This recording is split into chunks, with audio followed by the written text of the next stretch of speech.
Meus amados, vamos nesse instante à leitura do texto bíblico, e eu peço a você que abra a sua Bíblia no livro do profeta Isaías, capítulo 35.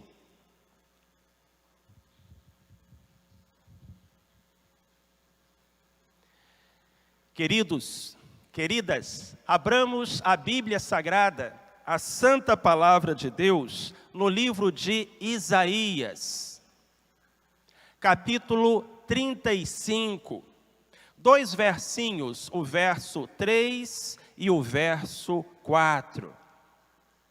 Isaías, capítulo 35, versículos 3 e 4. Queremos falar esta noite que o socorro está a caminho. E assim nos diz o profeta inspirado pelo próprio Deus: fortalecei as mãos fracas e firmai os joelhos trementes. Dizei aos turbados de coração: sede fortes, não temais, eis o vosso Deus. Com vingança virá, sim, com recompensa de Deus. Ele virá e vos salvará. Aleluia! Bendita seja a palavra de Deus lida aos nossos corações. Meus queridos irmãos e irmãs, todos estamos atravessando momentos difíceis. Um manto de enfermidade desceu sobre a terra e a humanidade está aflita. Muitos estão enterrando os seus mortos. Muitos estão lutando contra essa epidemia terrível, essa terrível enfermidade. E a incerteza, a tristeza se apossa de muitas almas. Empresas faliram, lojas tiveram que cerrar suas portas, alguns perderam o seu emprego, o seu ganha-pão, e olham para o futuro com ansiedade, se perguntando: o que será de mim? O que será da minha família? É sim, irmãos, são tempos difíceis, são tempos angustiosos, e não apenas pela questão da pandemia. Tempos angustiosos para muitos casais em dificuldade no relacionamento conjugal, para muitas pessoas que estão lutando com a depressão, com a ansiedade. Tempos angustiosos para pais que estão preocupados com a vida dos seus filhos. Tempos angustiosos para jovens que têm que tomar decisões tão importantes. De um modo ou de outro, não são dias fáceis. E quando nós pensamos nisso, entendemos um pouco daquilo que o profeta Isaías e o povo de Jerusalém estava vivendo quando essas palavras que nós lemos agora há pouco foram pronunciadas e escritas pela primeira vez. Os dias do profeta Isaías eram também dias marcados pela angústia. Estava no poder um rei iníquo, chamado Acás, um homem sem o temor de Deus, incrédulo, idólatra, mas isso não era tudo. O reino de Judá estava sendo invadido, ameaçado pelos exércitos da Samaria, pelos exércitos de Damasco, pelos exércitos dos filisteus, e lá no horizonte um terrível império se levantava, o império da Assíria. As pessoas estavam tristes com o presente e receosas com o futuro. E então o profeta Isaías recebeu uma revelação do Senhor. Boas notícias. Boas notícias, que Isaías compartilhou com o seu povo e que essa noite eu gostaria de compartilhar com você, que ouve a palavra do Senhor. Boas notícias, a notícia de que o socorro está a caminho. O profeta nos fala de uma maneira tão inspirada, tão autorizada por Deus.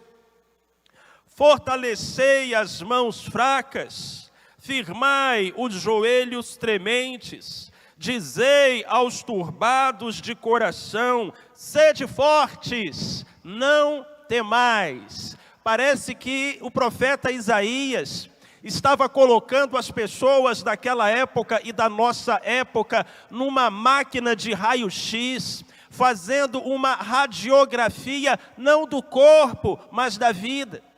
E diagnosticando, meus irmãos e irmãs, aquela situação terrível, as mãos estavam fracas.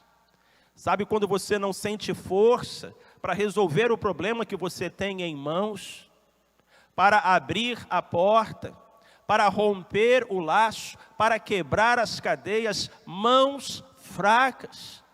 Além disso, diz-nos o profeta, joelhos trementes, joelhos trêmulos. Sabe quando você não tem forças para sustentar aquilo que está sobre os seus ombros e os joelhos começam a tremer? Sabe quando você não tem forças para seguir adiante e dar mais um passo sequer?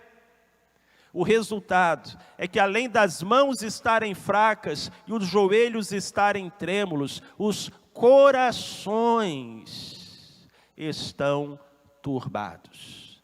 E então a alma se enche de receio, de ansiedade e de perturbação. Será, meu querido, minha querida, que se essa noite colocassem você dentro de uma máquina de raio-x espiritual, esse seria o resultado? As suas mãos estão fracas, você não tem mais forças para reagir. Os seus joelhos estão trementes, você não tem mais forças para sustentar tanto peso. O seu coração está turbado, está aflito. Então há para você boas notícias. Deus enviou através da palavra dele boas novas. O socorro está a caminho. E esse socorro vem do Senhor.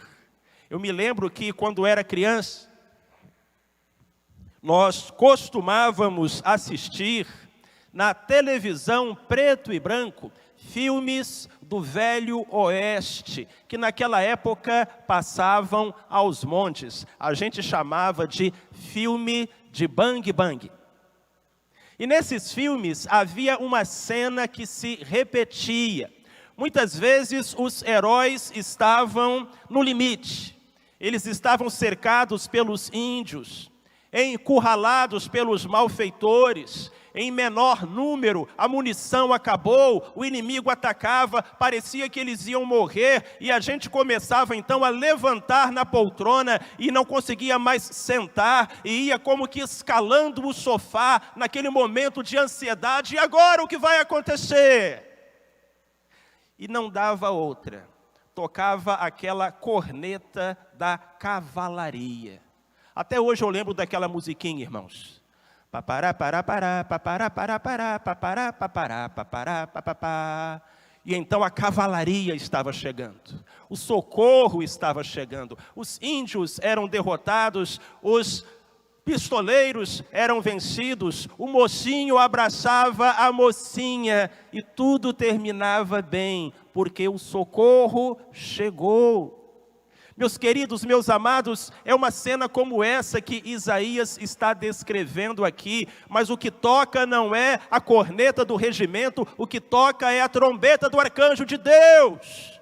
E o socorro não vem dos homens, o socorro vem do Senhor. O socorro está a caminho, nos garante o Criador, e Ele chega com a presença do Deus Todo-Poderoso. Assim nos diz a palavra do Senhor: fortaleçam-se mãos fracas, firmem-se joelhos trementes, turbados de coração, sejam fortes, não temam, porque eis o vosso Deus. Aleluia! Glórias ao Senhor, louvado seja o nome de Jesus. Eis o vosso Deus. Essa palavra, utilizada pelo profeta Isaías.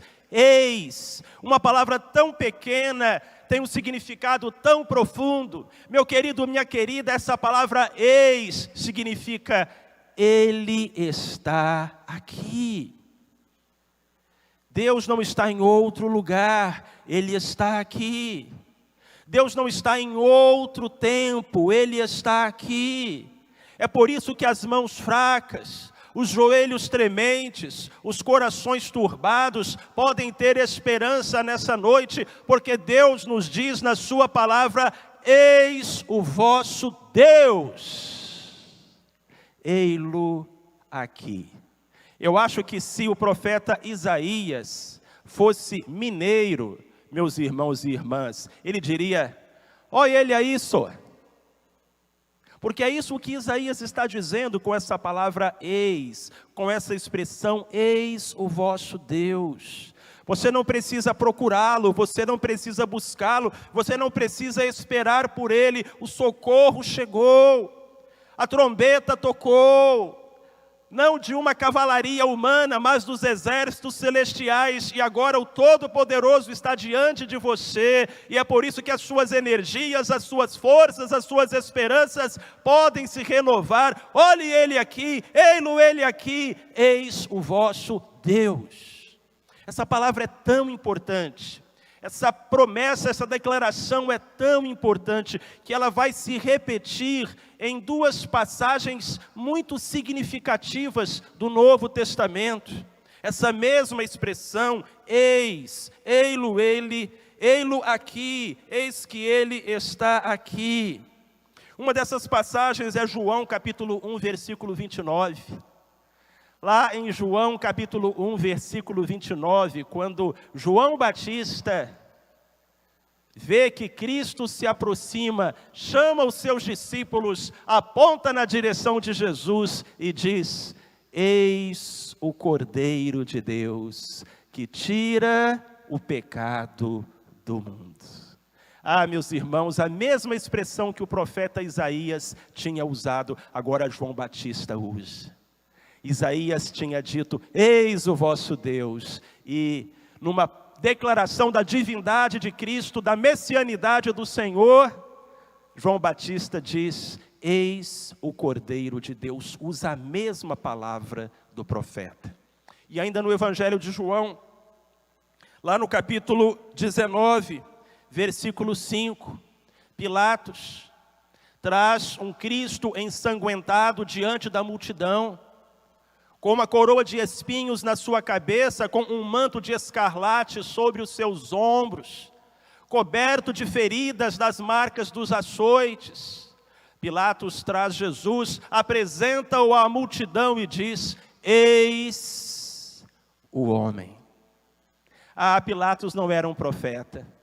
Pilatos não era um homem de Deus, muito pelo contrário, um incrédulo e um covarde. Mas naquele momento, mesmo sem saber, usado por Deus, ele utilizou a mesma palavra utilizada por Isaías e por João Batista.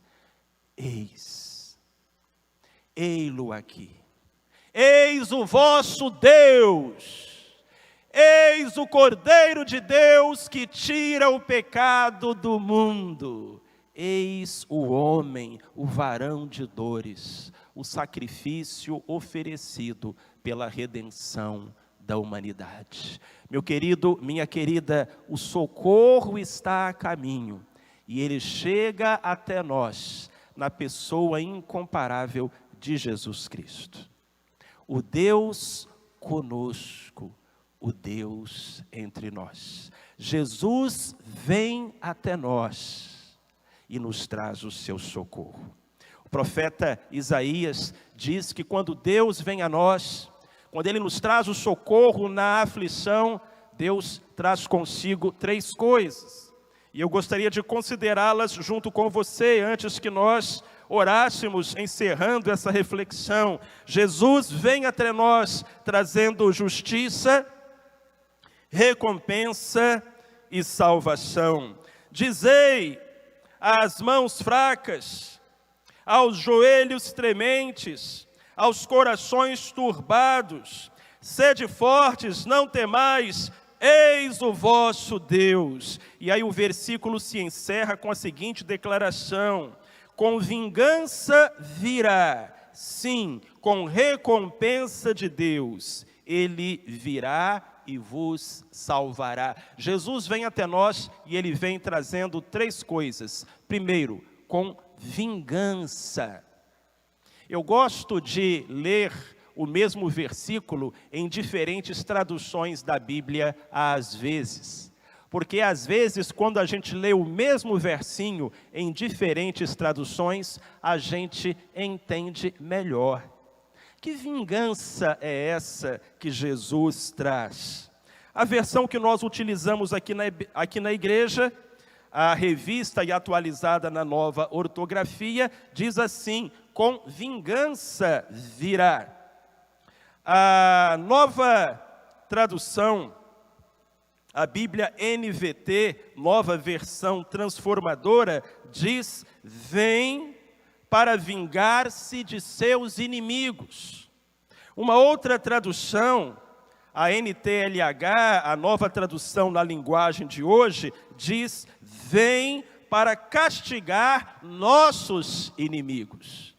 Agora, eu encontrei em uma tradução chamada A Mensagem, esse versinho, essas palavras traduzidas de um modo tão especial, diz o seguinte: o Eterno está aqui, bem aqui, prestes a pôr tudo em ordem e reparar todo o mal.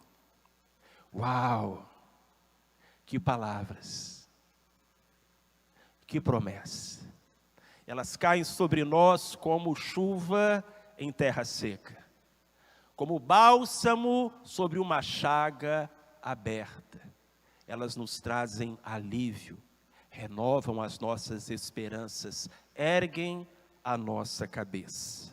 O Eterno está aqui, bem aqui, prestes a pôr tudo em ordem e reparar todo o mal. Você pode crer nessas palavras? Você pode anotá-las, colocá-las no papel, deixar essa anotação sobre a sua mesa de cabeceira, quem sabe colocar essa anotação dentro da sua carteira, da sua bolsa, quem sabe registrá-la em seu celular, para que essa promessa sustente você nos próximos dias e em momentos de dificuldades. O Eterno está aqui, bem aqui, prestes a pôr tudo em ordem e reparar todo o mal. Não foi Ele que fez a bagunça, mas é Ele que vai arrumar. Não foi Ele que quebrou, mas é Ele quem vai consertar. O Eterno está aqui, bem aqui, prestes a colocar tudo em ordem e a reparar todo o mal. Essa é a primeira coisa que Jesus traz para a gente quando Ele vem até nós. E aí o texto fala de uma segunda coisa. Primeiro, a vingança, que pode ser traduzida desta forma que nós acabamos de ler. A segunda, a recompensa. Diz o texto: virá sim com recompensa de Deus. Há um hino do cantor cristão com uma letra muito bonita que diz: sua fé Jesus contemplará. Sim, o que Jesus promete, dá. Ele vê o coração e responde à petição. Sua fé Jesus contemplará. Ele vem trazendo recompensa de Deus. Você acreditou, você confiou, você não cortou os pulsos, você não pulou da ponte, você não jogou a toalha, você não correu da raia, você não entregou os pontos, você não desistiu, não se encheu de amargura, você não blasfemou, você não amaldiçoou os céus, você não abandonou a fé, você confiou. E então diz a palavra do Senhor: Jesus vem para você com a recompensa de Deus. Aleluia, louvado seja o nome do Senhor. E a terceira coisa que o texto diz: Jesus vem com salvação, com vingança, com recompensa de Deus, com salvação. Só Jesus pode nos dar salvação, vida abundante na terra, vida eterna no céu. Você crê nisso? Você coloca a sua fé no Filho de Deus? Você entrega a Ele o seu coração? Meu querido, minha querida, o socorro está a caminho, creia! O nosso socorro está no Senhor. Lá no Salmo 121, versículos 1 e 2, está escrito: eleva os meus olhos para os montes. De onde me virá o socorro? O meu socorro vem do Senhor, que fez os céus e a terra. O socorro está a caminho, e ele vem do Senhor. O salmista descobriu isso, quando ergueu o seu olhar. Em um primeiro momento ele levantou os seus olhos, ele viu as montanhas dos problemas, as montanhas dos inimigos, as montanhas das ameaças, e ele disse: eleva os meus olhos para os montes, de onde me virá o socorro? Mas num segundo momento, ele ergueu ainda mais o seu olhar acima das montanhas, ele olhou para Deus e disse: o meu socorro vem do Senhor, que fez os céus e a terra. Eu quero falar agora algo muito importante ao seu coração. O socorro está a caminho, mas você precisa olhar na direção certa. Anos atrás, um homem e o seu filho pequeno ficaram presos em um edifício em chamas. Eles começaram a subir as escadas. Aquele pai tomou a mão do seu filho e eles começaram a subir as escadas e chegaram ao terraço. O fogo subiu atrás deles, eles estavam presos. A situação era uma situação terrível, mas então aquele homem localizou no terraço uma tábua bem estreita. E com aquela tábua, ele improvisou uma ponte, ele colocou aquela tábua sobre o terraço do prédio em que eles estavam, até o terraço do edifício vizinho. E disse: meu filho, está tudo resolvido. Nós vamos caminhar por essa tábua até o edifício vizinho, e então estaremos salvos das chamas, estaremos salvos da morte. Mas o edifício era muito alto, e a tábua era muito estreita. O garoto olhou para baixo, viu o abismo, e disse: pai, eu não vou conseguir. Pai, eu não vou conseguir. Pai, eu estou com medo. Eu não vou conseguir me equilibrar. Pai, eu vou cair. Aquele homem então segurou as duas mãos do seu filho e disse: filho, confia, nós vamos conseguir. Não olhe para baixo, não olhe para os lados, olhe para mim. Olhe para os meus olhos, olhe para o meu rosto, olhe para mim. E assim aquele homem tomou o seu filho pelas mãos, e ele começou a caminhar de costas sobre aquela prancha de madeira, aquela tábua. E enquanto ele caminhava, o seu filho, passos hesitantes, segurando a sua mão, fitava o rosto do pai. E assim eles conseguiram chegar até o outro edifício, e as suas vidas foram salvas. Existe esperança, existe socorro, existe salvação, existe recompensa de Deus, existe livramento do Senhor, existe perdão de pecados, existe certeza de vida eterna. Mas você precisa olhar na direção certa. Você precisa olhar para Jesus. Enquanto olhou para Jesus, você se lembra? Pedro caminhou sobre as águas. Você precisa olhar na direção certa. Você precisa olhar para Jesus. Amém. Deus abençoe você.